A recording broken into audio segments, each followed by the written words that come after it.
church. We praise to Jesus. Here we go. We surrender it all to you, God.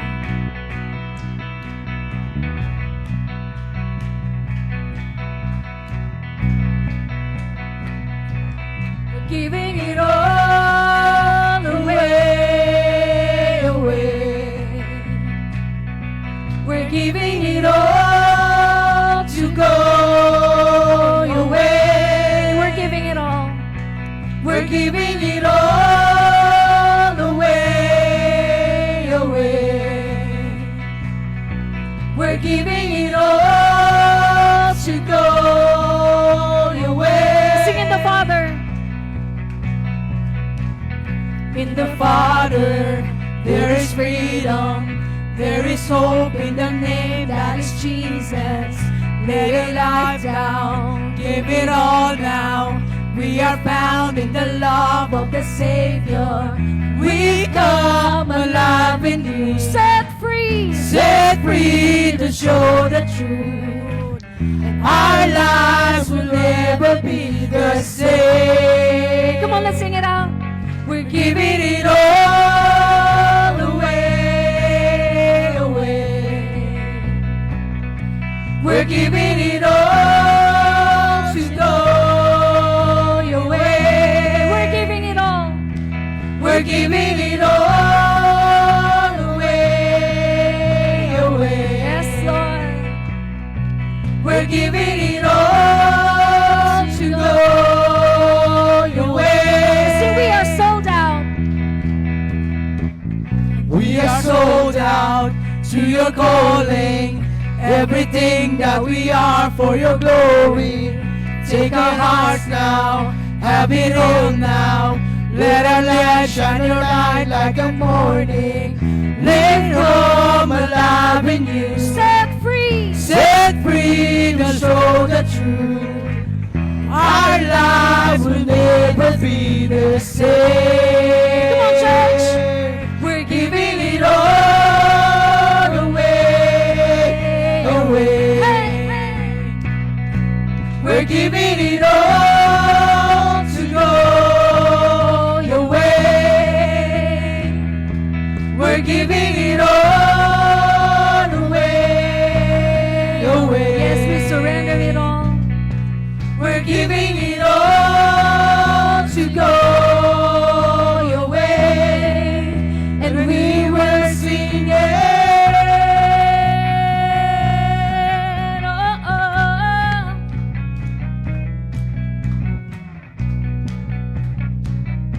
This time we were gonna sing Ole. Ole means victory. Amen.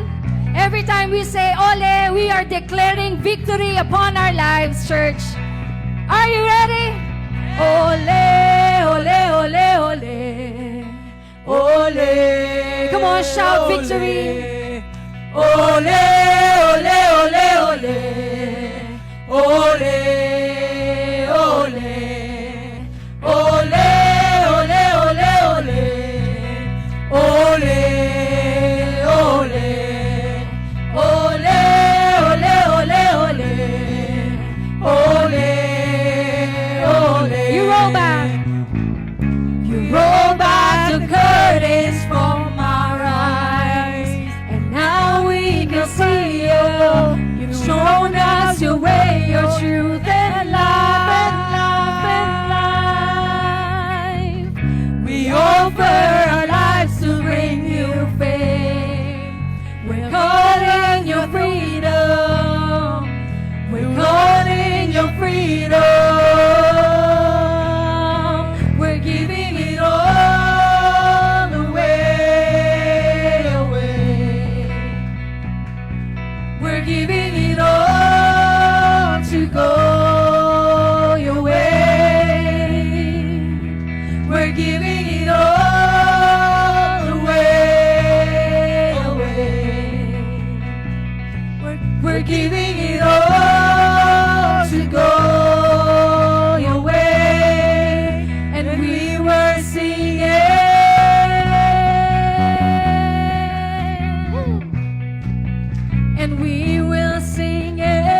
church.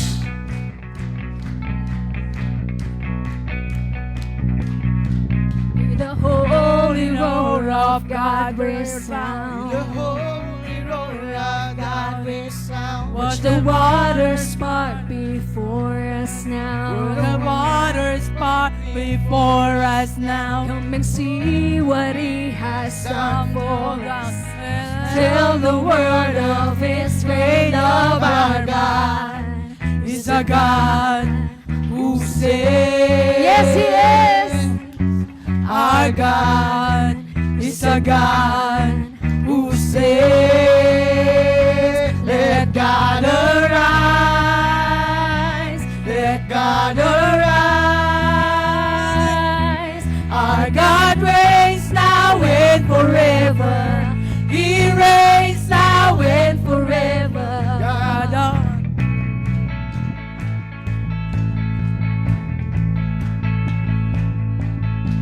and His enemies will run for sure. His enemies will run for sure. And the church will stand, she will endure. The church will stand, she will endure. 'Cause He holds the keys of life, Father. Death has no sting, no final word. Our God is a God who saves. Come on, let's declare this, church. Our God. Our God is a God who saves. Sing our God. Our God is a God who saves. Our God is a God who saves. Let God arise. Let God arise. Our God reigns now and forever. He reigns now and forever. Let God arise. Let God arise. Our God reigns now and forever. He reigns now and forever. Hey!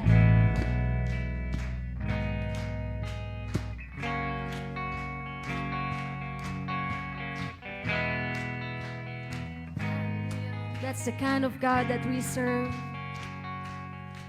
Our God is a God who saves. Come on, tell it to God. Our God God is a God who saves. Our God is a God who saves. Our God is a God who saves. Come on, lift up your voice. Our God is a God who saves. Our God is a God who saves. Let God arise. Let God arise.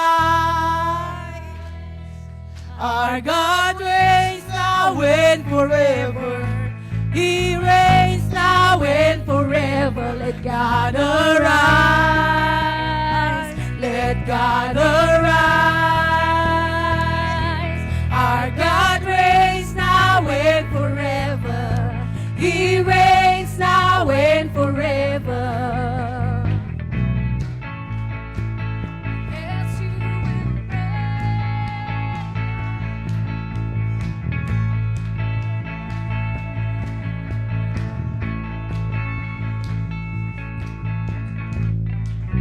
Hallelujah, Jesus.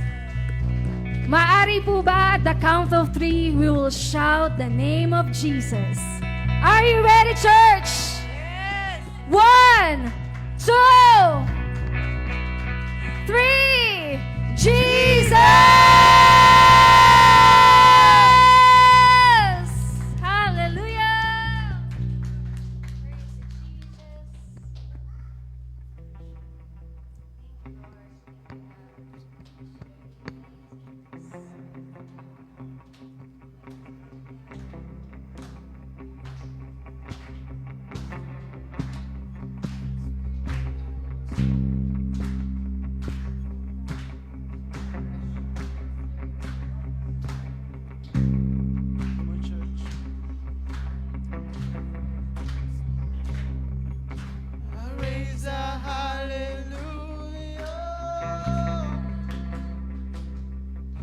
the presence of my enemy. Let this song be our prayer this morning. I raise a hallelujah.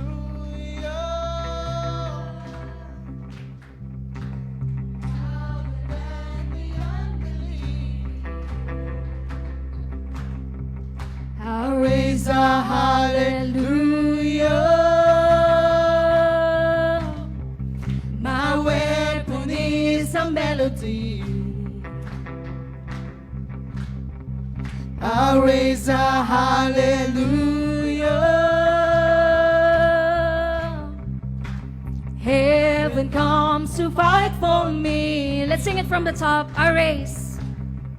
I raise a hallelujah. In the presence of my enemy. Come on, church. I raise a hallelujah. Louder than the unbelief. Come on, raise up your hallelujah. I raise a hallelujah. My weapon is a melody. I raise a hallelujah. Heaven comes to fight for me. And I'm gonna sing in the middle of the storm. Louder and louder, you're gonna hear my praises roar. Up from the ashes, hope will arise. Death is defeated, the King is alive. I raise a hallelujah. Yes, we will raise a hallelujah. With everything inside of me, I raise a hallelujah. And I will watch the darkness flee. Come on, church. I raise a hallelujah. I raise a hallelujah. In the middle of the mystery, we will raise. I raise a hallelujah. Fear you lost your hold on me. And I'm gonna sing in the middle of the storm. Louder and louder, you gotta hear my praises roar. Up from the ashes, hope will arise. Death is defeated, the King is alive. Oh, I'm gonna sing in the middle of the storm. Louder and louder, you gotta hear my praises roar. Up from the ashes, hope will arise. Death is defeated, the King is alive.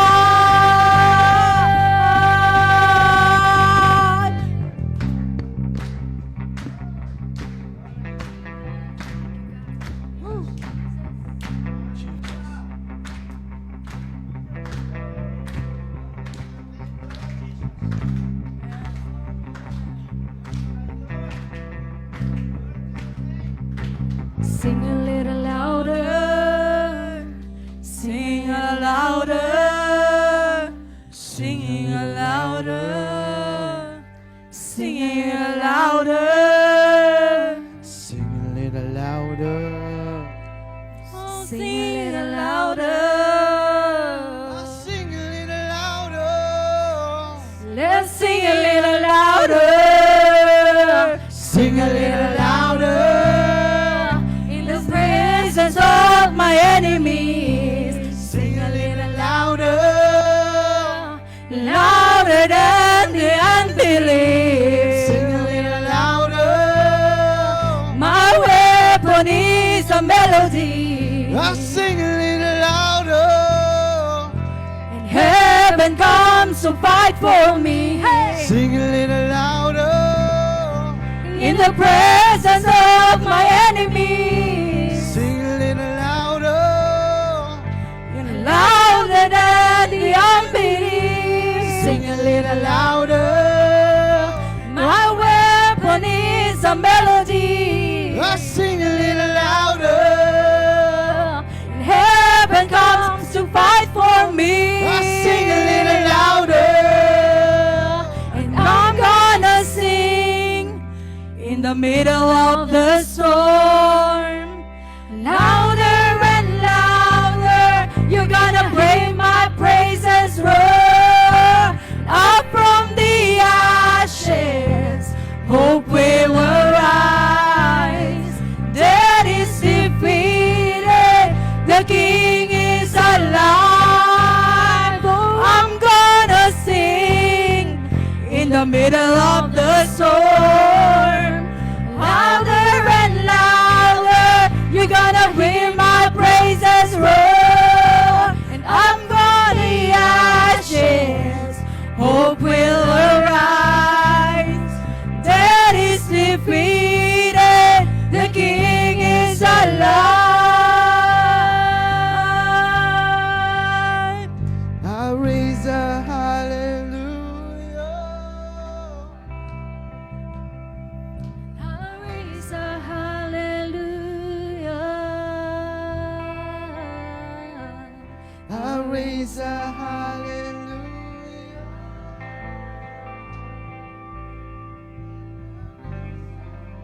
Hallelujah, Jesus. I just want to remind every one of us na hindi lang tayo kumakanta, but we believe that as we sing this song, there is power in our praises, in our worship. Amen. Hallelujah.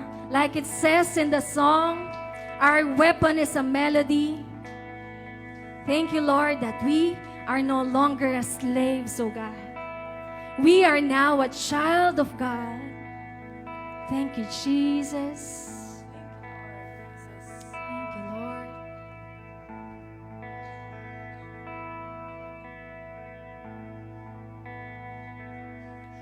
You unravel me with a melody.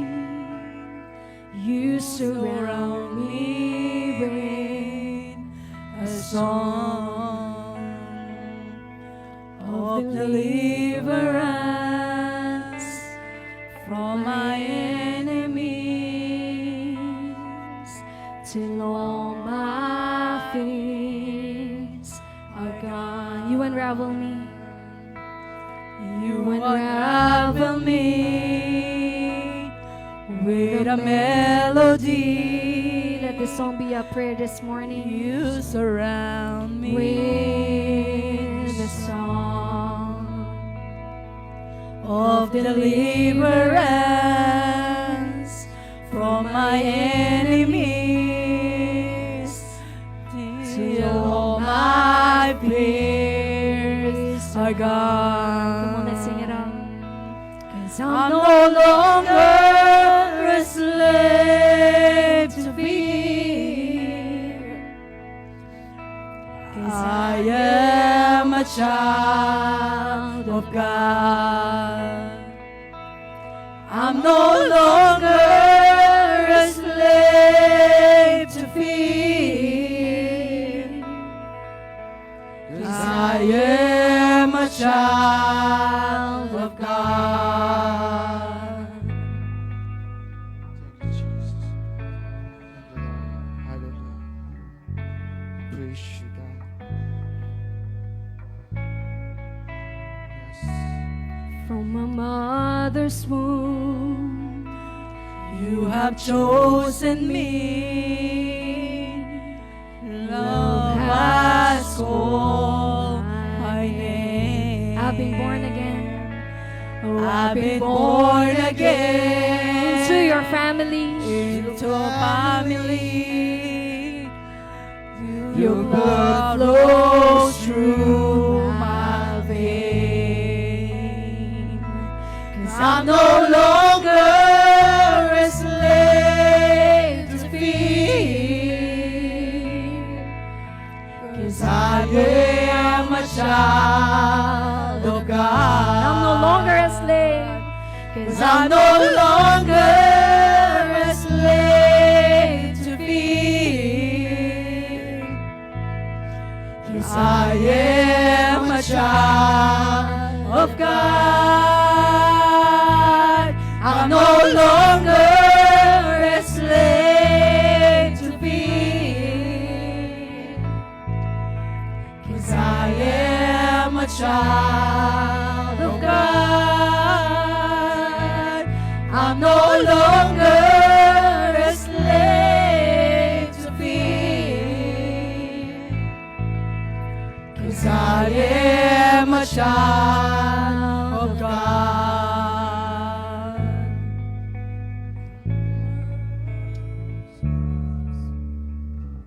Come on, just feel the presence of God. Just continue to worship Him. And I am surrounded by the arms of the Father. And I am surrounded by songs of deliverance. We've been liberated, yes, Lord, from our bondage. We're the sons and the daughters. We're the sons and the daughters. Oh, let us sing our freedom. Oh, oh, oh,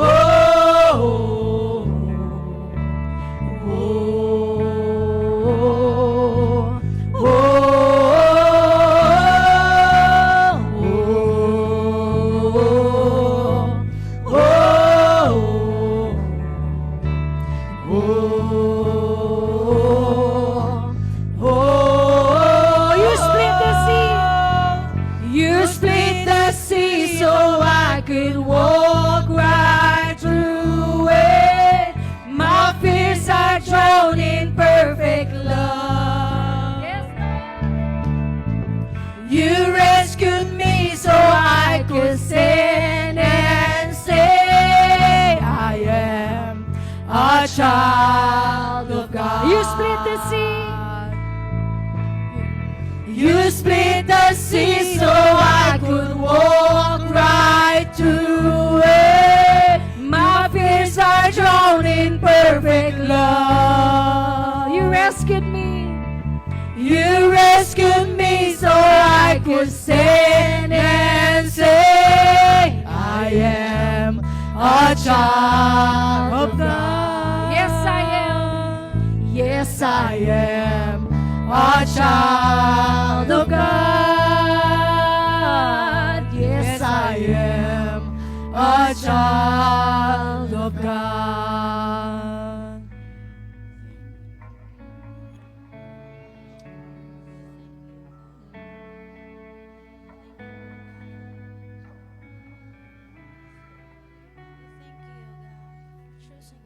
Cause I'm no longer a slave to fear.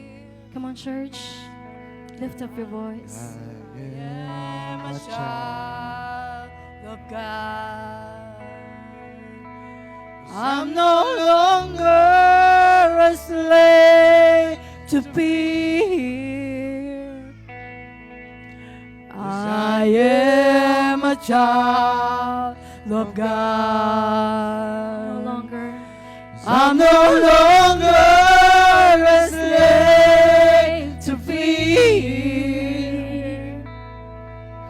'Cause I child of Come God. on, church. Sing it for our heart. I'm no longer a slave to fear. Yes, I am a child of God. Sige, sabihin mo sa Panginoon. I'm no longer a Worship the slave to fear. 'Cause I am a child of God. Yes.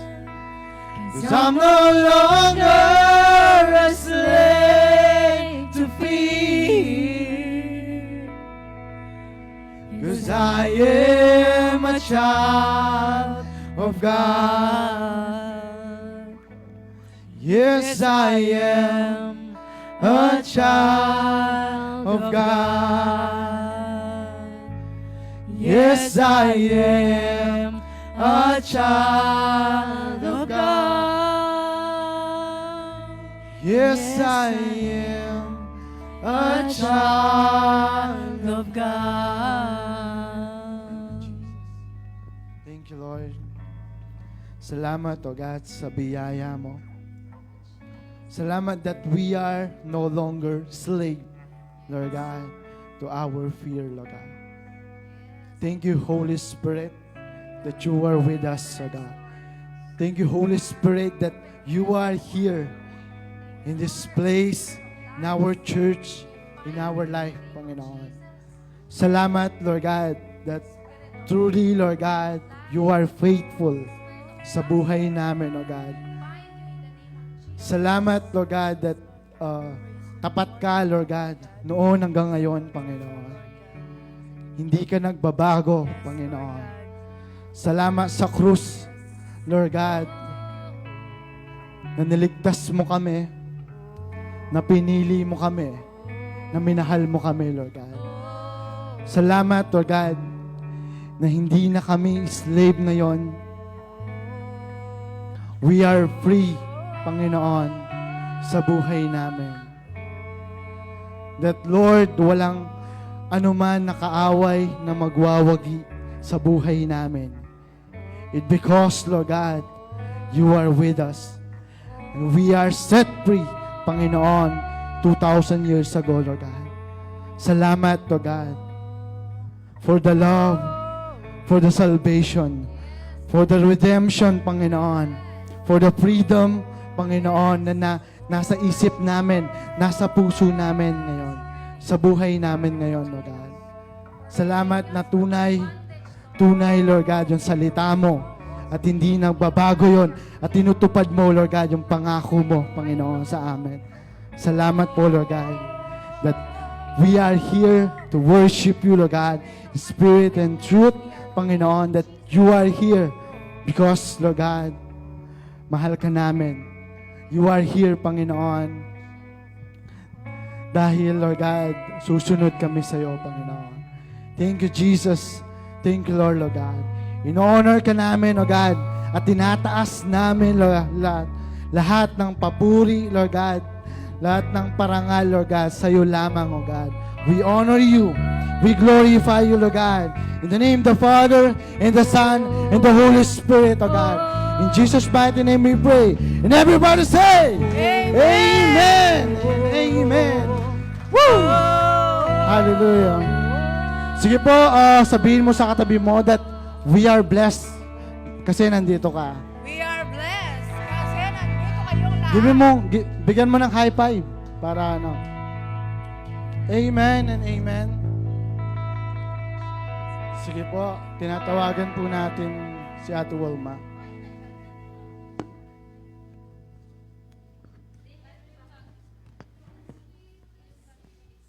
Sige po, we can all be seated. Good morning po. Good morning po sa ating lahat. Malamig na umaga. Let's open our Bible po sa Matthew chapter 6. Matthew chapter 6. So, we will go now to our offering and giving of our tithes.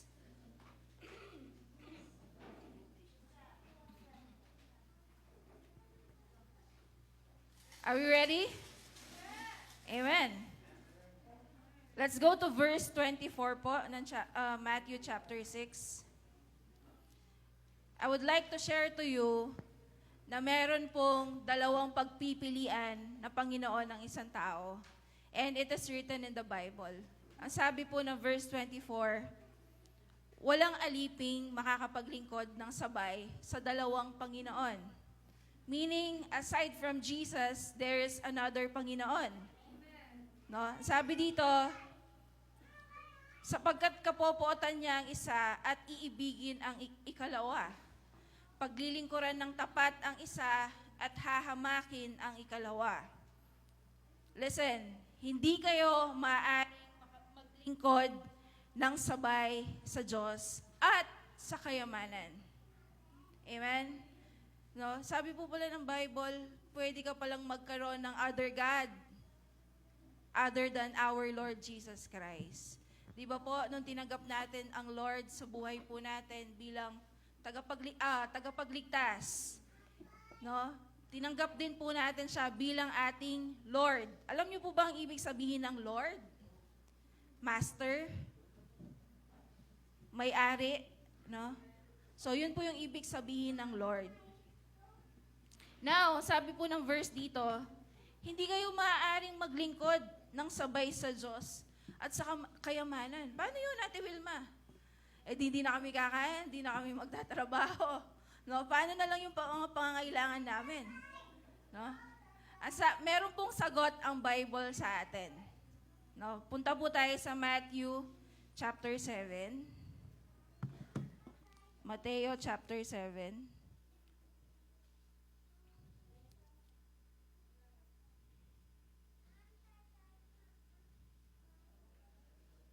Ayan, verse 7.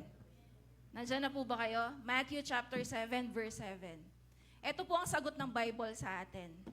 Kung gagawin mong Lord si Jesus Christ, He alone ang gagawin mong Diyos mo, may-ari sa'yo, nasusunod sa buhay mo. Ito po ang sabi niya. No, ang sabi ng Bible. Humingi kayo at kayo'y bibigyan. Humanap kayo at kayo'y makakatagpo. Kumatok kayo at kayo'y pagbubuksan. Sapagkat ang bawat humihingi ay tatanggap, at ang bawat humahanap ay makakatagpo, at ang bawat kumakatok ay pagbubuksan. No, in other translation, directly po na sinabi, in ASND, ang salita ng Diyos, basahin po natin in other translation.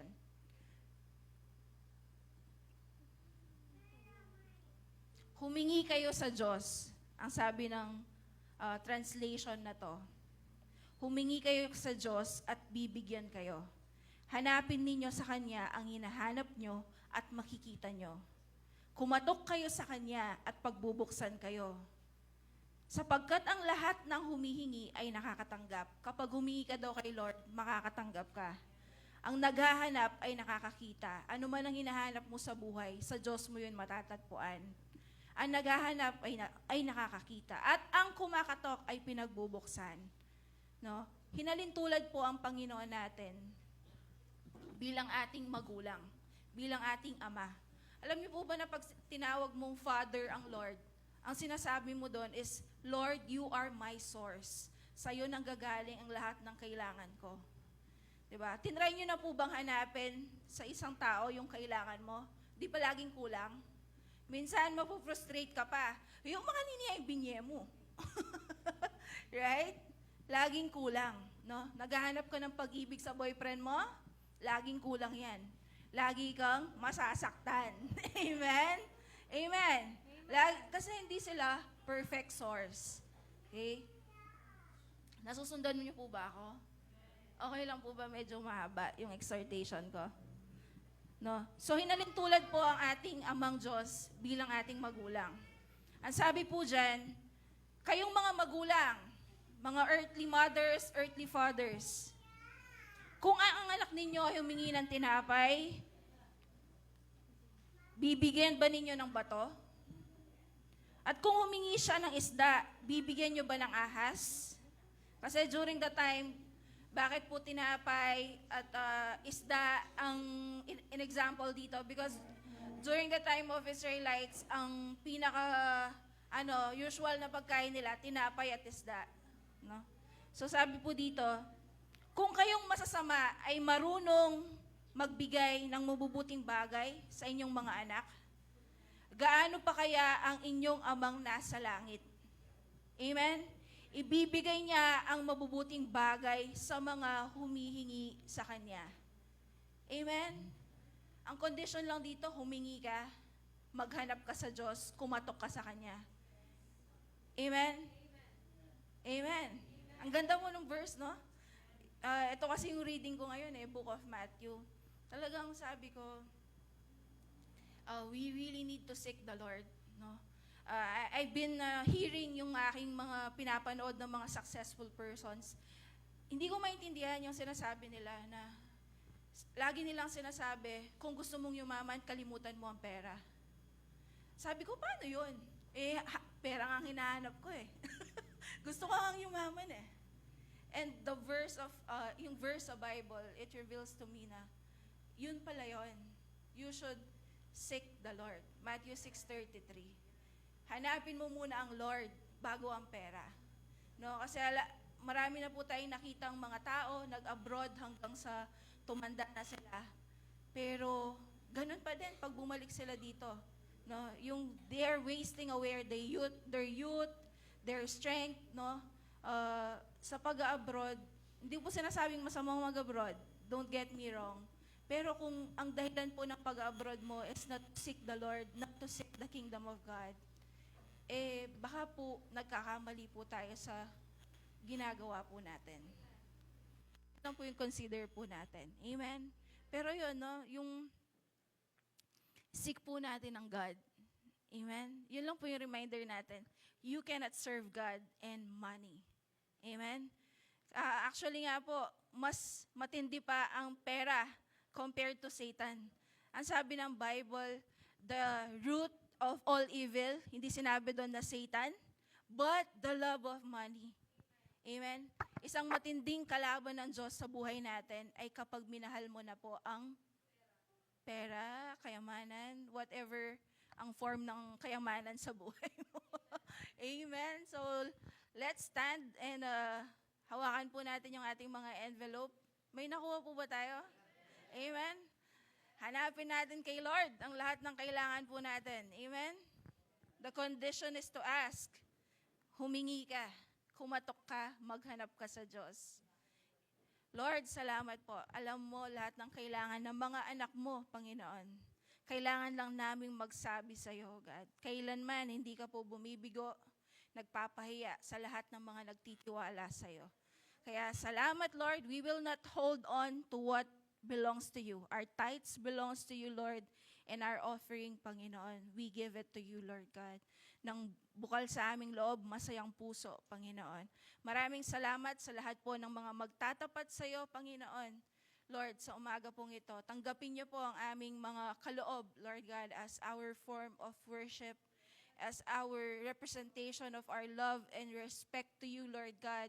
Maraming salamat po sa bawat isa, Panginoon. We will continue to invest in your kingdom, Lord, sa advancement, Lord God, ng iyong salita, Panginoon, the gospel, Lord God. Salamat po, Lord God. Indeed, Lord, you are faithful. Salamat, O Lord Jesus. We love you and praise you, Lord. This we pray in Jesus' name. Amen and amen. Sige po. We can drop our envelopes. Okay, so we thank God for another Sunday that we are here together to worship God.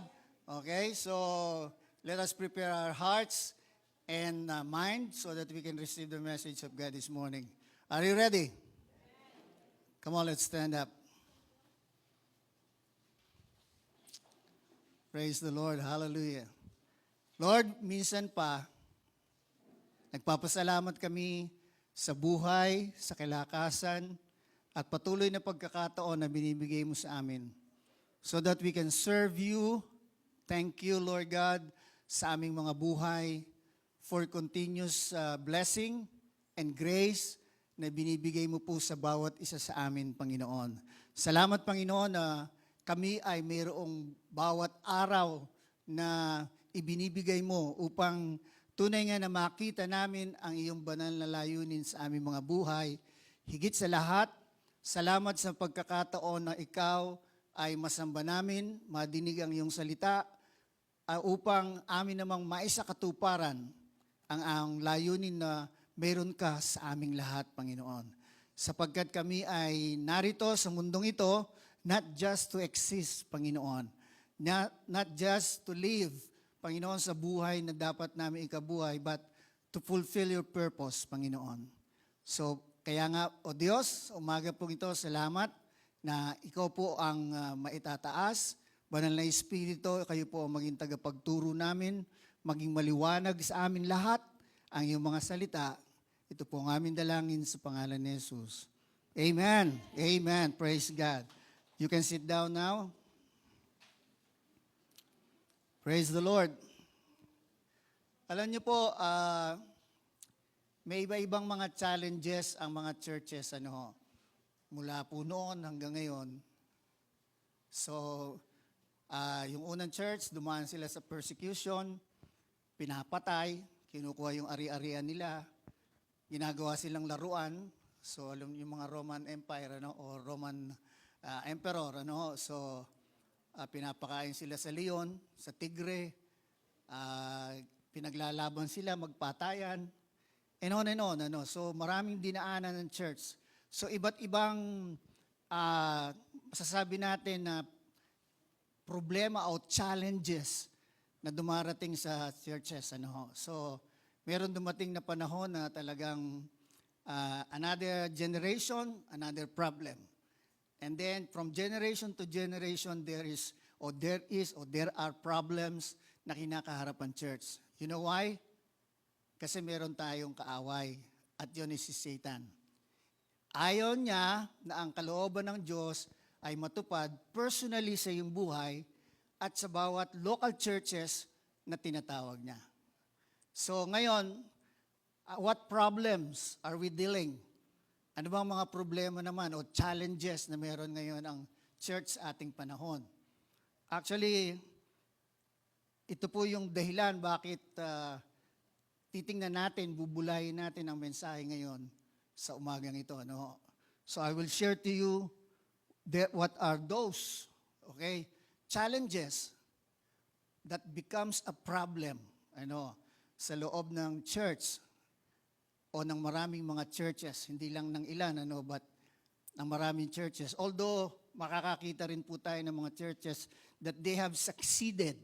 Nagtagumpay sila na yung hamon o yung challenges ng kanilang local church. So, but many are still, and even those who have overcome or succeeded, masasabi natin sa mga challenges, they are facing another. So hindi po nawawala yan parang sa buhay natin, di ba? So pagkatapos mong mapagtagumpayan yung isang challenge sa buhay mo, sa buhay ng pamilya mo, there will be another one. Di ba? Salamat sa isang amen. Susundan po ba niyo ako? So ngayon, I have a question na siya nating pagsimulaan sa ating pong mensahe ngayon. So, why we should be involved in what we are doing today?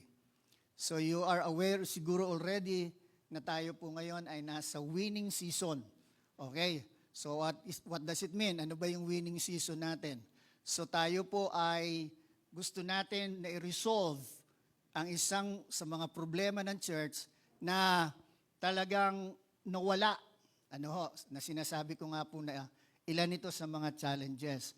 So what we are doing right now is answer, to the challenges or problems na meron po tayo.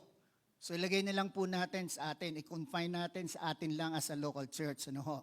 Kasi ito po ay napakahalaga dahil hindi lang natin pinufulfill ang purpose ng Diyos sa atin, kundi ang purpose ng Diyos sa atin as a family or as a church.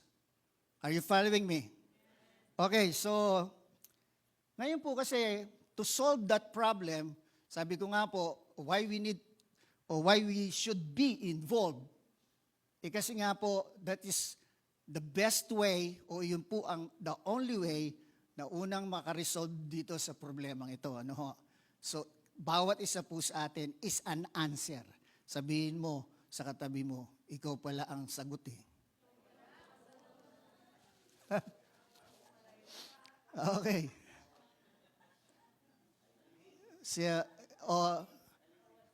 So, ayun, dapat makita natin, bawat isa sa atin is the answer, okay, to the challenge. So, kaya nga po, so ano ba yung nangyayari? What are those problems? So, makita po natin, in the local church, number one, na gusto ko po makita natin is many are becoming more complacent. Marami pong mga Christians, yung complacency, andi dyan. What does it mean? Tinignan ko po sa Merriam-Webster Dictionary, ang meaning ng complacent means marked by self-satisfaction, especially when accompanied by an awareness of actual dangers. Okay. So yung po palang pagiging complacent, yung walang iniisip ang isang tao, kundi i-satisfy yung kanyang sarili. Hello? Sa isang masakit na salita, nagiging makasarili. So walang pakialam sa iba. Pero hindi nakikita yung parating na kapahamakan. So those people who are complacent, gusto lang niya i-gratify, satisfy. Kumbaga sa ay talagang makuha niya yung dapat niya makuha sa kanyang sarili. Pero later on, di na nakikita na yung ganoong klase ng ugali o sitwasyon o kaisipan o gawi ay maghahatid pala sa kanya sa danger. Hello? And this is what happening in the church. Many Christians today, hindi lang dito sa atin, but many Christians are becoming complacent. So kaya makikita po natin, sabi ko nga, kung titingnan po natin, there are reasons why, bakit marami yung nagiging complacent. So number one is, letter A, gusto ko po makita natin, because of delayed consequences. So hindi ako nakagawa ng PowerPoint. So makita po natin, pagka tayo ay bakit ang mga tao ay nagkakaroon ng tinatawag nating self-gratification. Okay? O yung talagang bigyang kasiyahan ng kanyang sarili. Kasi hindi naman agad napaparusahan eh. Hello? Lalo na dito sa atin po, obvious na, nakakulong na nga, nakakakandidato pa. Di ba? Obvious na nahuli na nag-corrupt, sasabihin high blood, nasa ospital. Hello? So those are big people, Pero yung mga sabihin natin, ordinary like us. So kung titingnan po natin, tayo man po So hindi natin napapansin, we are focused more on material things. Hello? That sometimes, sabi nga ni Wilma kanina, we cannot serve two masters. So what does it mean? So pag pinrioritize po natin ng isa, doon sa isa, so dito po makikita natin na there is danger na parating sa atin. So tandaan po natin, habang ginagawa po natin yung ginagawa natin, na inuuna natin yung hindi dapat unahin, we are consuming our time. Andiyan po ba tayo? So hindi po masamang mangarap, hindi masamang abutin ng pangarap, pero dapat lagi yung pangarap na yan ay nakaka-glorify sa Panginoon, nakakapagpalago ng iyong buhay pananampalataya, at nakakatupad sa layunin ng Diyos sa iyong buhay. Pwede bang mangyari yon? Yes. We have seen many, Christians who has done that. Isa na nga lang po na tuwan-tuwa ako yung pastor natin sa Pangasinan. Nung nagpunta po kami doon, sabi niya, Dad, mag-i-start po kami ng gawain dito sa Pangasinan. So they started, wala pong lugar. Actually sila, kung saan lang po sila natutulog, sa banig lang. Hello. But alam niyo po, for only few years, the Lord blessed them, gave them an idea of a business that will honor the Lord, and they will use it for the expansion of the kingdom. Andiyan po ba kayo? Ang lakas po ng business nila ngayon. Alam niyo po yung simpleng business nila. Nung una, nahawa ko sa kanila eh. Alam niyo kung bakit? Naglalatag lang po sila, tapos nandiyan yung mga relo. Nung minsan, dumayo po sila dito sa Pampanga, sa mentoring, naglatag po sila sa table, nung kanilang mga paninda, wala man yatang bumili. From Pangasinan, punta pa sila dito, expecting na there are many people, na mayroong bibili sa kanila. Pero the good thing is that, alam nila, the Lord gave to them that business. They did not surrender. They overcame the challenges. At alam niyo po ngayon, nakabili na sila ng 2 sasakyan, nakabili na ng lupa, they have their own office, umuupa na sila ng lugar para sa church. At the second project na meron sila ngayon ay magpatayo ng bahay. Hello? Why? Because they seek the Lord. Alam mo, Dad, sabi niya, patotoo niya sa akin nung isang araw. Sabi niya, tinanong ko kasi siya, do you have another business? Wala, Dad. Ito lang yung binigay sa amin ng Lord, kaya dapat ito lang ang pagpatuloy namin. Hindi naman ako masama na pero sabi niya, Dad, ito palang business na ito, kinukonsume na yung time namin.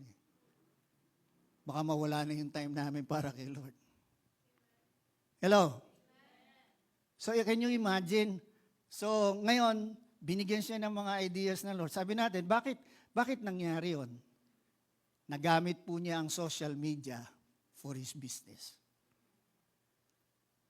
Pag nagpiprint na po sila ng delivery nila, ang dami. Pag pinipicture niya, pinapakita niya, pinopromote niya sa FB, ang dami po niya So bakit ko ito pinapatotoo?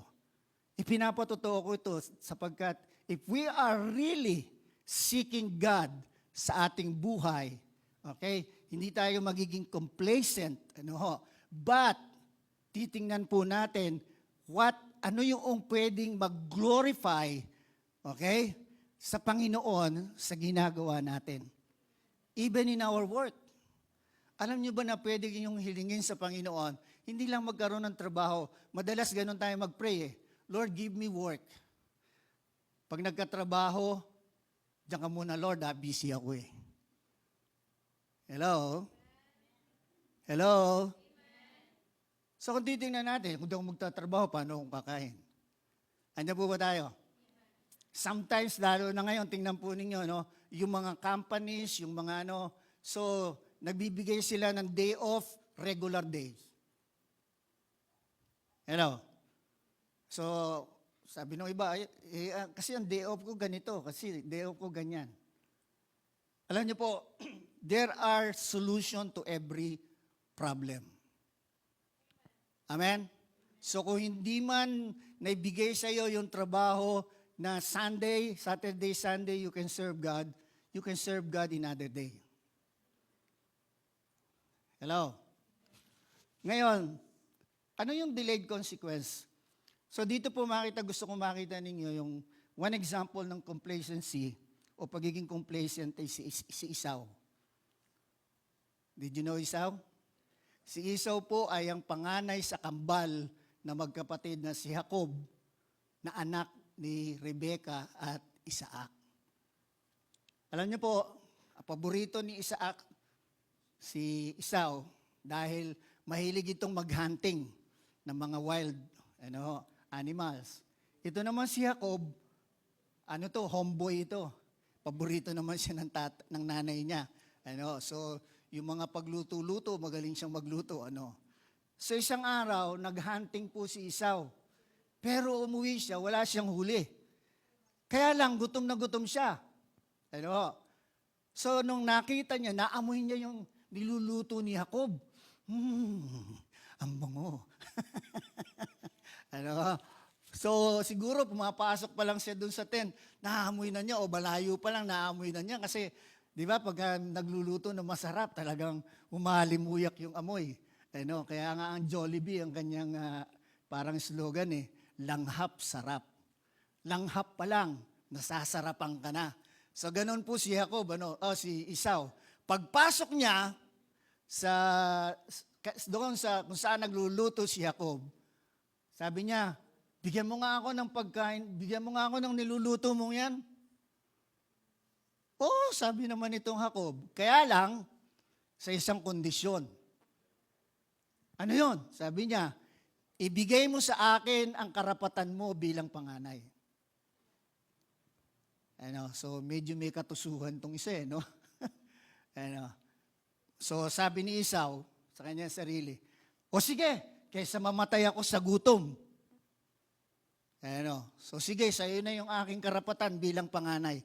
Alam niyo po kasi sa Old Testament, pag panganay ka, 4 times ang mana na marireceive mo. 4 times, 4 times. So pagka panganay, 4 times. So ganun po yun. So the danger o yung equivalent, yung consequence noong ginawa ni Esau, later on pinagsisihan niya yon. Bakit? Dumating yung punto na mamamatay na si Isaac, so kailangang i-bless niya yung magkapatid. Dahil paborito nitong Isaac si Esau, gusto niya i-bless si Esau, ibuhos lahat sa kanya. Dahil siya nga yung panganay. Ang nangyari, nadinig ni Rebecca. Sabi niya, anak, ibe-bless ng tatay mo. Bibigyan niya na lahat ng blessing sa kanya, wala nang matitira sa iyo. Ganun po ang advantage ng panganay in the Old Testament. So ang tawag po doon is birthright. Okay? So ngayon nung nangyari na po yun, anong gagawin natin? Sabi ni Jacob, ikaw ang lumapit sa tatay mo. Hindi yan pwede mangyari, ina. Bakit? Ang boses ko, iba sa boses ni Esau. Tapos si Esau, balbon. Ako makinis ang balat ko. Sabi ng nanay niya, no problem, Jacob. Hello? So ang ginawa po ng nanay niya, kung saan yung lugar na balbon, si Esau, nilagyan siya ng balat ng kambing o balahibo ng kambing. Dahil malabo na ang mata ni Isaac, pero matalas ang kanyang pang-amoy. So sabi niya, iba yung amoy. Iba yung amoy ni Esau sa amoy ko, sabi niya sa kanyang nanay. Huwag kang mag-alala, isusuot ko yung balabal niya sa iyo. So sa madalit salita, dinala ni yung paboritong pagkain niya na niluto ni Rebecca, ni Isaac. And then, napansin po yung boses niya. Sabi niya, ikaw ba yan, anak, Esau? Opo, tay, ako. Bakit boses ni Jacob? Sabi niya, hindi, ako po ito. So lumapit ka nga sa akin nang mahawakan kita. Yun nga po, kasi ang palatandaan niya, balbon si So lumapit naman po. Sabi niya, ikaw nga si Esau, pero bakit ang boses mo si Jacob? Dahil malabo na po yung mata niya, so na-convince din si Isaac.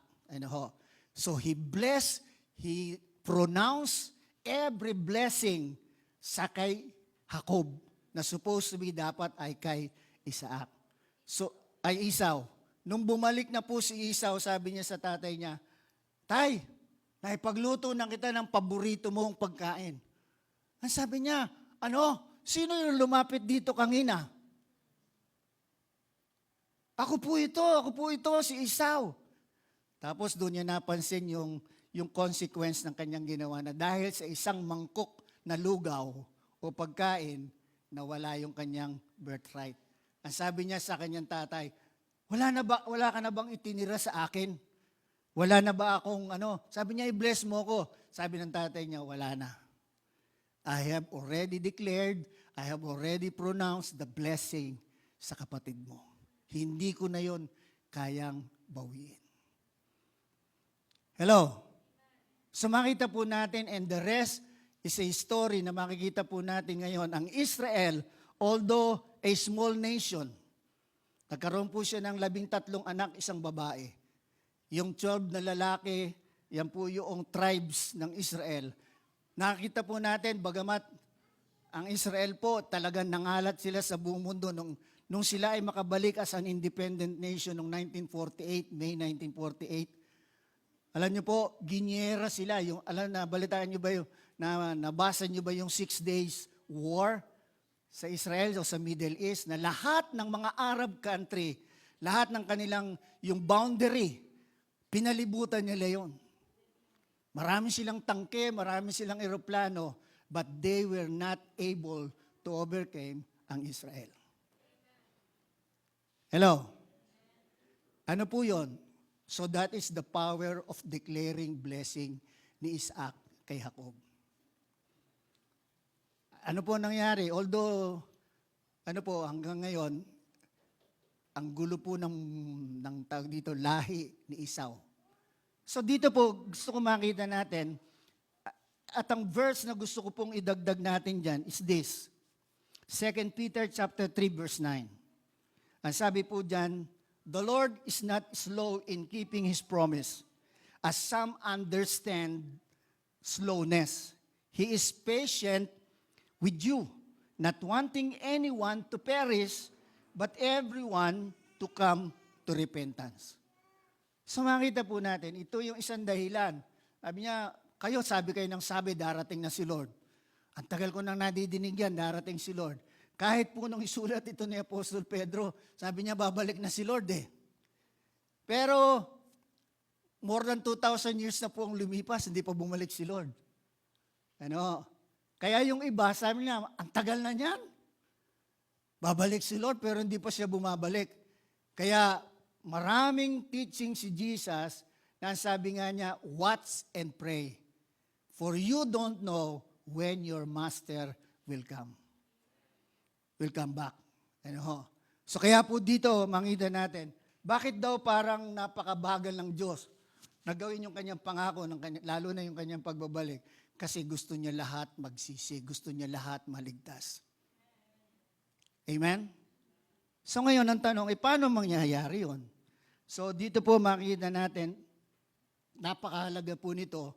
So if many Christians are becoming complacent, so hindi nakikita yung dapat gawain, at kuminsan para tayong walang pinagkaiba na sa mga unbelievers, ouch. So pagkatapos ng linggo, pag-uwi natin, parang wala tayong kaibahan sa kanila. Parehas tayong katulad nilang naghahabol sa pera. Hello? And that's the temptation na madalas nagiging, temptation ng bawat isa sa atin. Hello? Lalo na po sa panahon ngayon. Alam nyo, nung isang araw, nag-rewind ako ng buhay. Nag-rewind ako ng buhay. Sabi ko, nung mga bata kami, napakasimple ng buhay. Hello? Maglalaro ka sa bukid. Maghahabulan kayo. Maghaharangan taga. Sa syato. Tawag dito, patintero. Ganon lang, ang saya-saya. Tapos magtataguan. Mag-aaway, tapos maya-maya, bati na naman. Hello? At makita natin, napakasimple ng buhay. Hindi Paris ngayon na napaka-complicated ng buhay. Noon, pwede kang maglakad ng 3 kilometro dahil walang sasakyan. Ngayon, isang 1,000 metro lang, sasakay pa. Mainit eh. Hello? So, makita natin, that's the situation. Bakit ko po ito pinapakita sa atin? And because of our situation right now, in this generation, sabi ko nga po kanina, people are becoming more selfish. Hello? In other words, complacency is, wala akong pakialam sa iyo. Pero sabihin mo sa katabi mo, may pakialam ako sa iyo.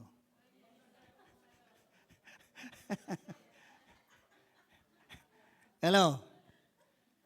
At pansinin din ninyo, marami yung ayaw silang pinapakialaman. Hello? Ang tingin ay intruder.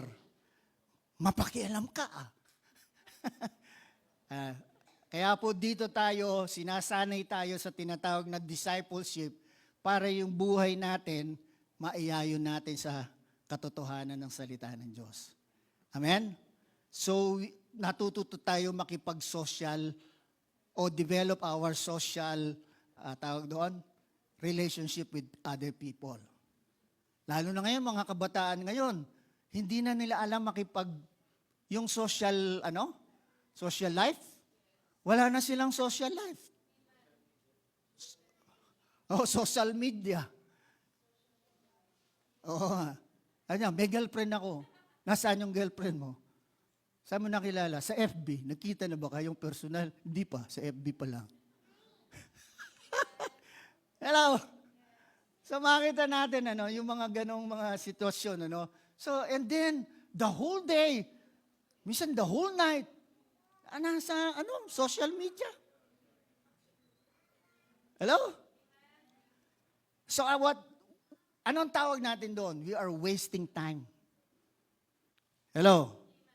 So ngayon, kaya ko po ito dahil there is something na ginagawa tayo ngayon na kailangan nating maintindihan that we really need to involve ourselves para po makita natin the direction of God sa ating mga buhay.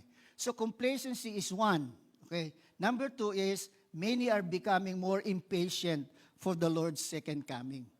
Bagamat nauna na po yung verse ko sa Peter, pero ito po yung sabi uli ng 2 Peter chapter 3 verse 15. Bear in mind that our Lord's patience means salvation. Ang Diyos ay hindi po pa bumabalik, okay? Dahil yung patience daw ng Panginoon means salvation. Just as our dear brother Paul also wrote you with the wisdom that God gave him. 1 Timothy chapter 2 verse 4, who wants all men to be saved and to come to the knowledge of the truth. Ayan, ang gusto po ng Diyos, kaya pasensyoso siya, nag-aantay siya. Kasi habang nag-aantay siya ng kanyang panahon ng pagbabalik, so ito'y nangangahulugan ng kaligtasan sa marami. Bakit? Ang kalooban ng Diyos, lahat ng tao maligtas. Kasi paano po siya namatay? He died not only for the righteous, He died not only in His generation, for His generation, He died for the world. Napakasimple po ng John 3:16, for God so loved the world that He gave His only begotten Son. So it is the world, the whole world, every generation. Nakukuha po ba natin? Mula noong siya ay namatay hanggang sa atin ngayon at sa mga susunod pang henerasyon sa atin. Hello?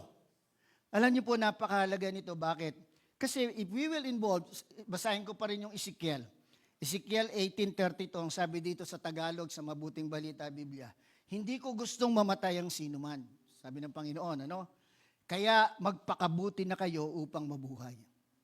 Hindi natutuwa ang Diyos sa kamatayan ng isang tao. Hello?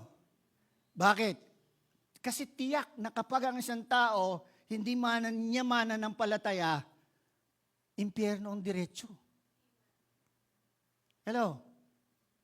Hebrews chapter 9 verse 27 ang sabi, it is appointed to a man once to die and after it is judgment. Hindi po totoo yung nakalakihan natin, that when we pray for the dead, soul of the dead, mapupunta pa siya sa langit. No, yun. Hello? Si Jesus mismo ang nagturo niyan sa Luke. na ang isang namatay na nandoon na sa hell at ang isang namatay na nandoon na sa heaven, they cannot transfer. Hello? Andiyan po ba tayo? So kaya po mahalagang makita natin ito, Dahil, pero marami nga, becoming impatient, kaya po ang nangyayari, total, matagal pa naman darating ang Panginoon, gagawin ko na muna to. Marami po akong nasharean, Pastor, bata pa ako. Gusto ko munang i-enjoy yung kabataan ko. Sana ako magbo-born again. Hello? But the real joy of being a young person is to be with the Lord or talagang sumusunod ka sa Panginoon. Amen? I can prove that because when I accepted the Lord, I am only 19 years old. Hello? There are many challenges in my life, but alam niyo po, there is no such joy in serving the Lord. Okay? Naranasan ko din pong mag-wayward. So, mag-inom, mag-marijuana, magsugal, and on, So, naranasan ko din po yan. Since 14 years old, hanggang bago ako nakakilala sa Panginoon, I'm doing that. So, I can compare. At hindi lang po ako basta umiinom. Nung kami po ay nasa college, hanggang nagtatrabaho ko, payabangan. Alam niyo naman, pagkakabataan Diba? Payabangan. Kahit sa girlfriend lang, payabangan. Ilang girlfriend mo? Ilang bote ng laman ng bote. Laman, hindi bote. Laman ng bote ng beer ang kaya mo inumin. Alam niyo po, talagang kami nun. Ako wise Pag gusto kong malasing, bibili ako ng kalahating case. Bibili ako ng pulutan. Ilalatag ko po dun sa boarding house namin. Yung mga kasama ko, mahilig sa libre yun Kaya lang, alam ko na yung sikreto nila. Pag yun ay nakainom na at bitin, lalabas na mga pera. So kaya po, malalasing na rin ako. Hello? Andiyan po ba tayo?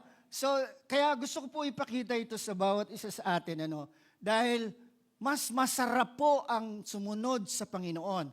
And what we are doing and why we are challenging you to be involved, it is because of the second generation natin. They must see to us or on us how we are serving the Lord. It could be your sons and daughters. It could be your grandchildren. It could be your nephew, your niece. Hello? They must be prepared. At hindi po sila kikilala sa Panginoon if we will not do what we need to do. Lalo na po sa panahon ngayon, sabi ko nga, nakakatakot po yung panahon natin ngayon. Bakit? Nagiging parang Sodoma at Gomora po tayo. Alam niyo ba yung Sodoma at Gomora? Sino po nakakaalam ng Sodoma at Gomora? Sodoma at Gomora, lahat po ng tao bakla kahit bata. Hello? Lahat ng babae, tomboy. Meron bang ganun? Oo. Kaya pag binasa ninyo ang Bible, ginunaw sila ng Diyos. Nasa ilalim na sila ngayon ng Dead Sea. Hello? Hello? Hello? Imagine yung dalawang bisita ni Lot na anghel, pinagnasaan. Ang sabi ni Lot, huwag niyong bastusin yung aking mga bisita. Narito na yung aking mga anak. Birhin pa sila. Sila na lang pagsamantalahan ninyo. Hindi namin kailangan ng babae. Ang kailangan namin yung bisita mo, yung mga lalaki. Bata, matanda, ganun ang sinasabi niya. Read your Bible. Kaya sabi ng Panginoon, kaya nung mag-pray si Abraham, Lord, gugunawin mo ba sila if there are 50 righteous? Sabi niya, hindi. Kung 10, hindi. Kaso walang 10. Hello? Kaya nagpunta yung dalawang anghel doon, sabi niya kay Lot, umalis na kayo dyan, gugunawin na ito ng Lord. At ganun nga nangyari. Mula ng apoy, hell, hanggang sa lumubog sila sa ilalim ng Dead Sea. You can read that. Hindi lang sa Bible. Kahit sa mga archaeological you can read that. Sa encyclopedia, you can read that. Sa Google, you can read that. Hindi po gawang kwento lang yan. Why? Because sobra na po ang kasamaan ng tao. Imagine, everybody ng lalaki, bakla. Everybody ng babae, tomboy. Hello? Kaya ako po, ito yung aking pinangambahan. Hindi naman nanganganak tong mga baklang to. Pero ang dami. Ang nakakapagtaka, bata pa, bakla na. Hello? So we need to be alarmed. We need to be alarmed. Bakit? So sabi ko nga po, because it is a spirit. Alam niyo yung spirit na yan, nagtatransfer yan. Hello? Hello? At marami po sa mga nagiging bakla, they are victim ng rape. Hello? Kaya po, ingat tayo sa mga anak natin, sa mga apo natin, kung kangino natin ibibilin. Yes. Yes. Dahil di natin alam kung ano yung pwedeng mangyari sa kanila. Hello? Bakit ko po alam na most of them are rape? Kasi ministry po namin dati yan. We go all over Luzon, Palawan, Visayas, and we minister deliverance, a healing and deliverance. Inner healing, ibig sabihin yung sugat sa kaluluwa. Marami po yung mga bakla na na-encounter namin. Bakit ka bakla? Kasi po na-rape ako ng uncle ko eh. Bakla din pala yung uncle. Hello? So marami pong ganyan. Kaya nga po, dito makikita natin, let us prepare the second generation. Let us not be impatient in the coming of the Lord. But as we wait in the coming of the Lord, let us do what we need to do. And God is giving us, masabi natin dito, a movement na ginagawa po natin ngayon. Hindi lang tayo, kundi ang mga churches ngayon. This is a movement of winning souls to the Lord. Amen? Amen? So kailangan po makakita tayo ng next generation who love God. Amen? Kailangan po yung generation na nagmamahal at naglilingkod sa Panginoon. So look at our surroundings. Tingnan po natin ng mga tao. Just observe. What kind of life meron ng mga tao sa paligid natin? They are selfish. Hello? They are doing their own thing. Dahil ginagawa ng marami, okay lang na gawin nila. Hello? Kaya po dito, magising po tayo sa bagay na ito. Kaya nga, the solution to complacency is to be involved in what we are doing. Okay? To solve the problem of impatience, tingnan po natin, look at the young people. Be patient to them. Because the young person besides you, you are the answer. Amen? So tingnan mo yung, baka kapatid mo yan, baka anak mo yan. Hello? Hello? Aabutin ba natin siya? Tutulungan ba natin siya pagka may problema na? Hello? Kaya nga po ako ngayon, I'm investing to my children kasi lalo na po si Paul. Kita po natin, wala na naman siya ngayon kasi they are busy on their business. Pero sabi ko, hindi ako papayag na pati apo ko madamay. Kaya yan, every Sunday morning sinusundo ko yung apo ko, yung panganay nilang anak. And I am talking to them. Bakit ko sinasabing I am investing? So bago ko po siya kinausap last time, kumain ho kami sa Vikings. Pinakain ko sa Vikings. Kaya I am investing eh. Next week naman, kakausapin ko silang mag-asawa. Kahit saan nila gustong kumain, papakainin ko sila.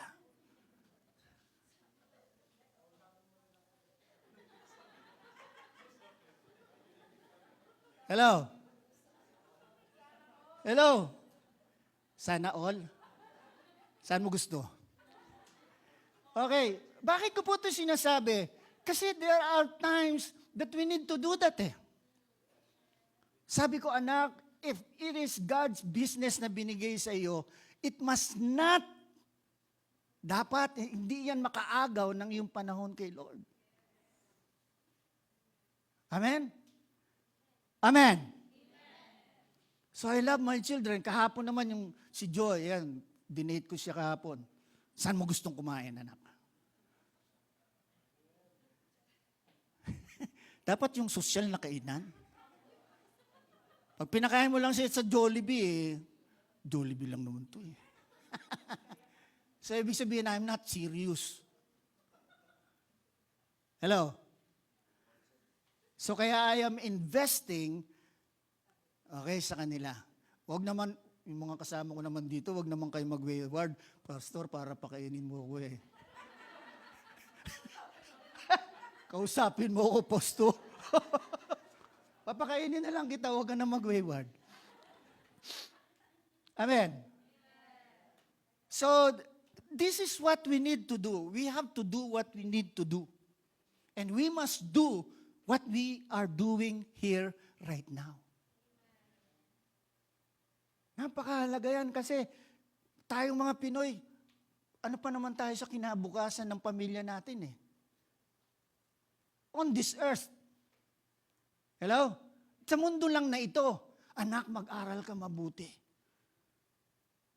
So, ibibili, kailangan ko cellphone, kailangan ko ng tablet, kailangan ko ng laptop. O sige anak, mag-aral ka lang mabuti. O yan. Hello? We are investing. Hindi naman po yan sinasabi kong masama. Pero the most important is, what is their spiritual condition? Amen? Amen? Pag malayo na po sila kay Lord, ang hirap na po nilang ibalik.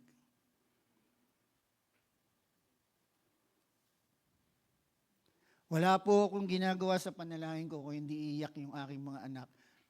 Lalo na po itong si Paul at si ano. Kasi sabi ko, hindi pwedeng magpatuloy na ganyan. Hello? Hello? So why I'm opening this to you? Kasi maaaring sabihin nyo, nasaan yung anak ni Pastor? Hello? He has his own family. Pero my concern is their spiritual life. My concern is my grandchildren. So kung lalaki ang mga anak nila, na ganyan lang pala yung church. Pag may panahon ka lang pala, saka ka mag-church, kung busy ka, huwag ka na mag-church. Hello? Hello? So that is a wrong example. Hello? Kaya alam niyo po, siguro kaya maaga rin ako nakakilala sa Panginoon. Kasi yung lola ko, hindi mo yun mapapapalya ng pagsamba. Hindi mo yun mapapapalya ng pagbasa ng Biblia, ng pananalangin. Nakikita ko po siya. Kahit ang dami ng trabaho sa loob ng bahay at sa labas ng bahay, alam niyo po, pag oras ng kanyang pagbabasa ng Biblia at pananalangin, ando doon siya. That's how she disciplined herself. Kahit may dumating pa siyang bisita, kahit sino pang bisita yan, sasabihin niya sa mga bisita niya, pasensya na kayo, kailangan ko sumamba kay Lord. Hello? Hello? Hello? Tayo po, pag may bisita ako, hindi ako naka-attend. Hello? Kung di mo sila pwedeng iwanan, isama mo. And that determination, that example of my grandmother, yun po yung nakikita ko ngayon. Kahit po may sakit siya, basta kaya niyang bumangon at maglakad, she will go to the church. Lumabo na yung mata niya. Ganon pa rin, basa ng Biblia. Hanggang sa bago siya mamatay, luminaw ang mata. Hello? Hello? Bakit ko nasabing luminaw yung mata? Kasi nung malapit na siyang mamatay, nagbaba siya na siya nang wala nang salamin. Amen? Kaya po napakahalaga itong bagay na ito. No? And lastly, napahaba pala ako. Many are becoming unfruitful.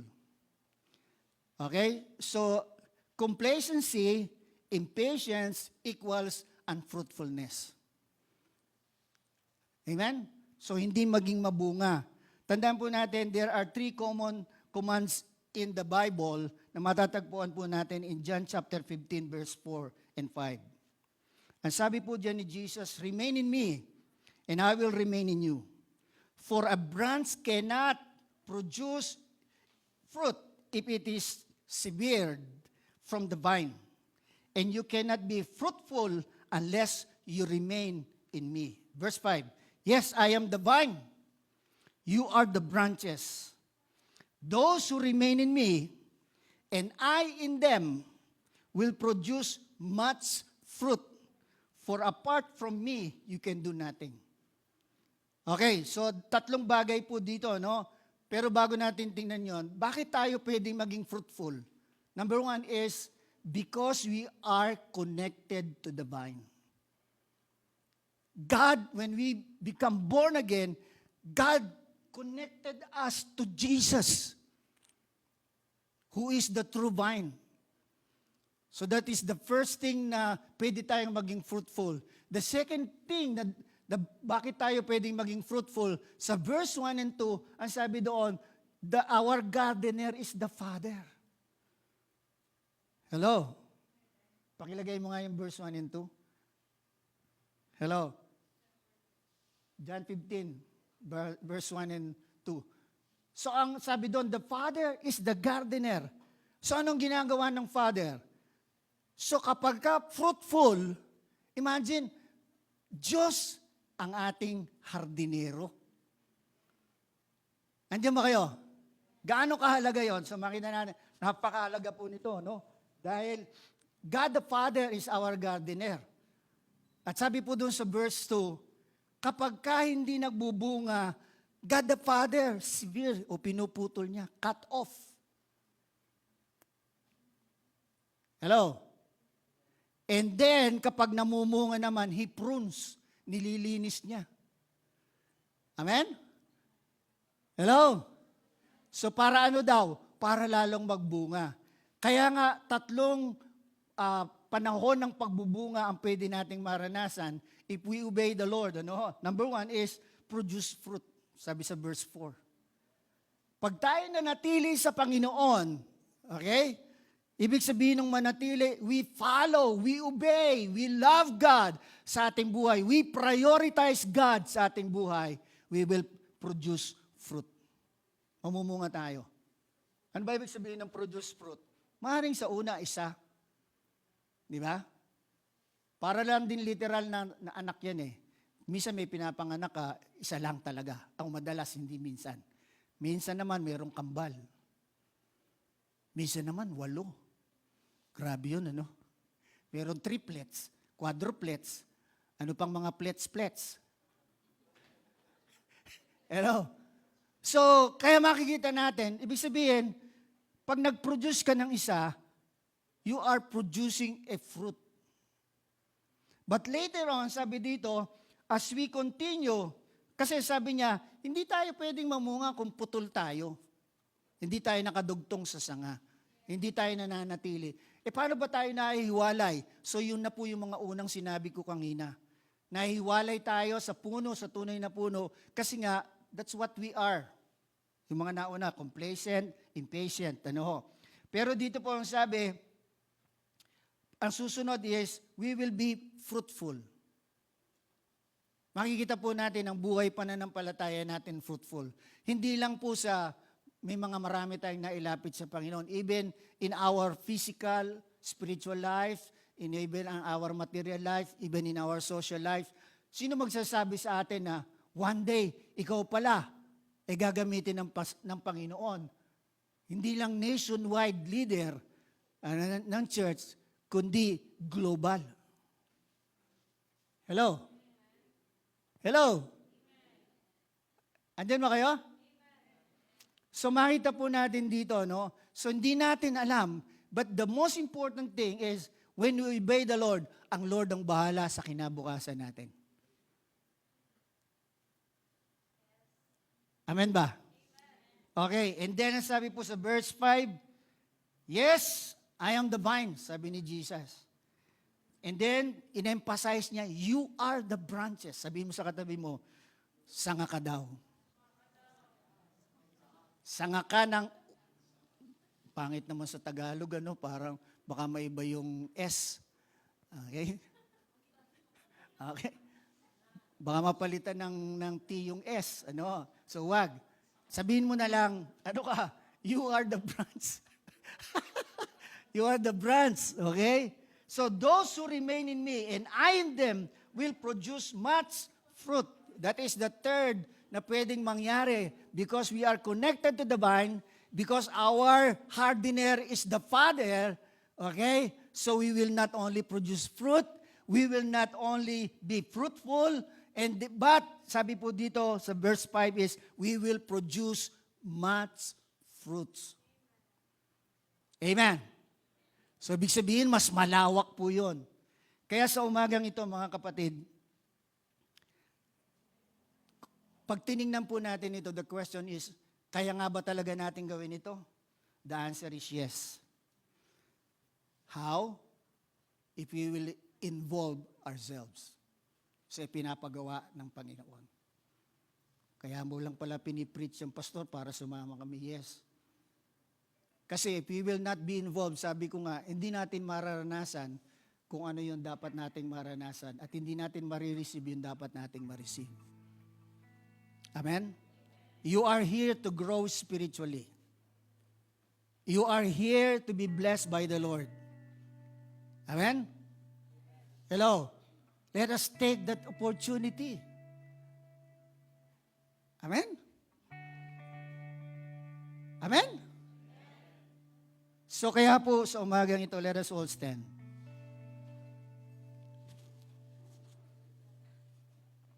I want you to see this. Bagay na ito po, na napakahalaga sa ating mga buhay. You know to yourself if you are becoming complacent. You know to yourself if you are becoming impatient. Okay? But the good news is this, we can be fruitful if we will obey the Lord. Amen? Kasi when we face the Lord, what He will look or ask us is, where are your fruits? Amen? Hello? What did you produce? In the time that we are going to spend here on earth, gaano man kahaba yan. And I thank God, I am now 60 years old. And I serve more than half of my life sa Panginoon. Pinaglingkod ko yan. Although ngayon, parang ilan-ilan lang tayo dito. But this ministry produced daughter churches. But this ministry produced many pastors. Hindi nga lang natin kasama ngayon. But we have our local church in Baguio, Pangasinan, Angeles, Hong Kong. And yung Hong Kong po natin, it continuously growing. Nag 1 year pa lang po sila, pero 2 na po ang location nila ngayon. And we have also in Macau. So that's how the Lord, sabi ko nga nung una, para akong failure as a leader.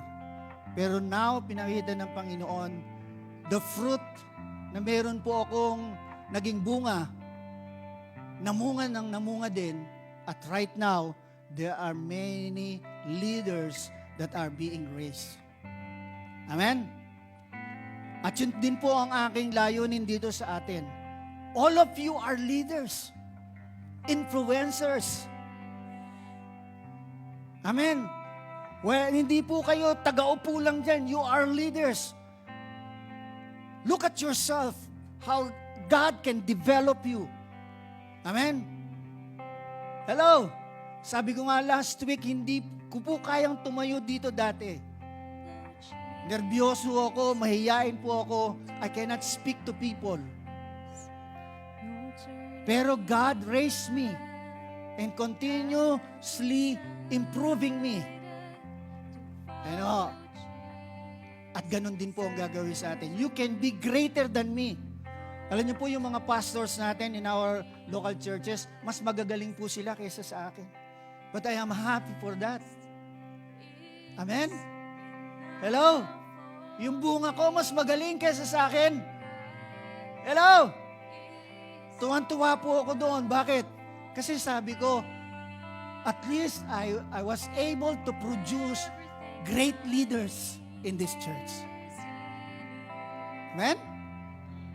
And you can be one of those. Amen? Kaya sa umaga pong ito, I want you to pray to the Lord personally. And offer yourself, Lord, here am I. Narito po ako, Panginoon. If I am really complacent also, impatient, and unfruitful, forgive me.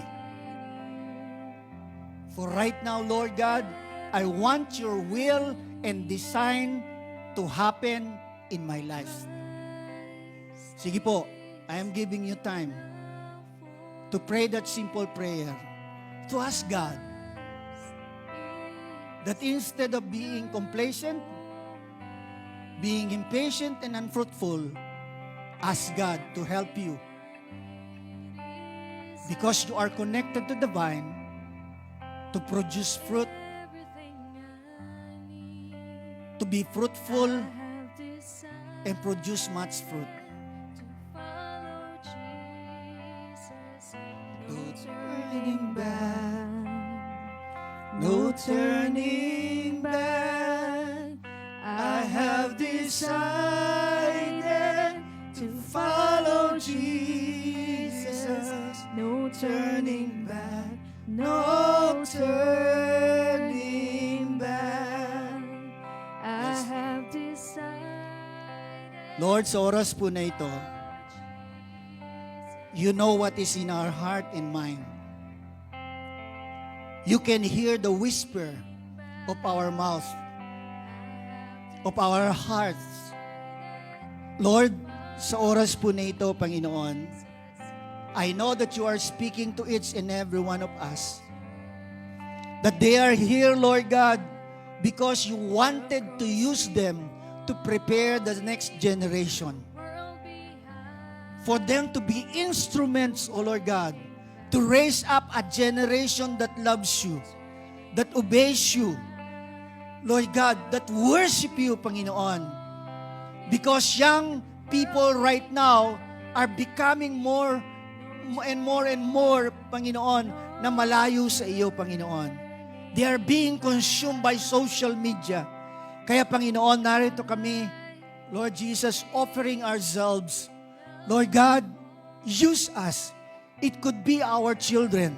It could be our grandchildren, or a brother, or a sister, or a niece, or nephew, Panginoon. Kaya nga, Lord, sa oras po na ito, narito kami. Sige, gawin mong personal. Narito ako, Panginoon. Do what you wanted to do in me. Help me, Lord God, to follow you. Strengthen me, Panginoon. Equip me, Lord God, so that I can do what I need to do. Bagamat marami pa akong hindi alam, pero help me to do my first step. And I know you will do the rest of the steps, Panginoon. Kaya nga sa oras na ito, salamat for these people, O God. Thank you for these children of yours, O God, who are here today. Panginoon, salamat po. I know that your precious Holy Spirit, you will continue to help them understand ano po yung message sa umagang ito. Lord, salamat po na i-guide mo ang bawat isa sa amin. We rely on you, we depend on you, because only you can help us to accomplish what we need to accomplish. Salamat po sa iyo, Panginoon, and I declare fruitfulness sa amin pong lahat sa lugar na ito. Lord God, and we will see in the next month, in the few months, Panginoon, that this place will be filled with people, O Lord God, who loves you, Panginoon, because we involve, Panginoon, in this movement of winning people to you, Lord God. Salamat sa iyo, Panginoon. And even I declare, Lord God, 2 services, Panginoon, hallelujah, at the beginning of next year, Panginoon, ang makita po namin, Panginoon, so that, Lord God, hallelujah, you will, Panginoon, be happy, O God, to see us, Panginoon, involving ourselves, O Lord God. Salamat sa iyo, Panginoon, sa iyong biyaya, sa iyong kabutihan, sa iyong kagandahang loob, sa pangalan ng aming Panginoong Jesus, tayo magsabing lahat ng Amen and Amen. Okay, we can sit down. Praise God. And before we close this morning, kung si Brother Aris ay gusto niya magpatotoo, ay hindi daw. Ha?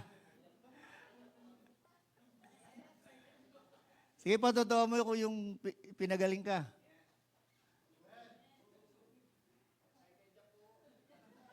Hindi, alam nyo po, to hear what God is doing, lalo pong lumalakas or makita natin, nagiging expectant po tayo.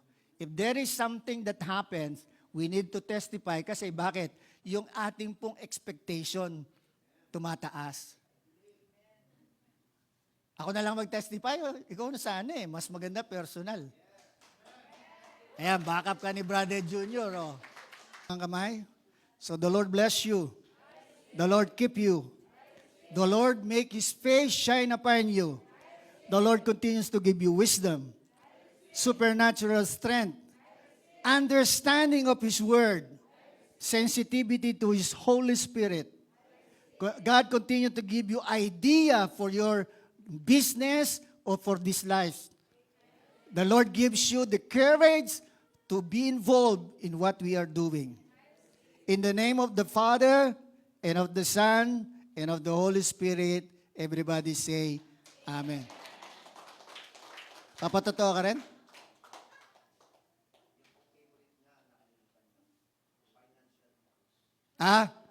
Okay, pahabol natin.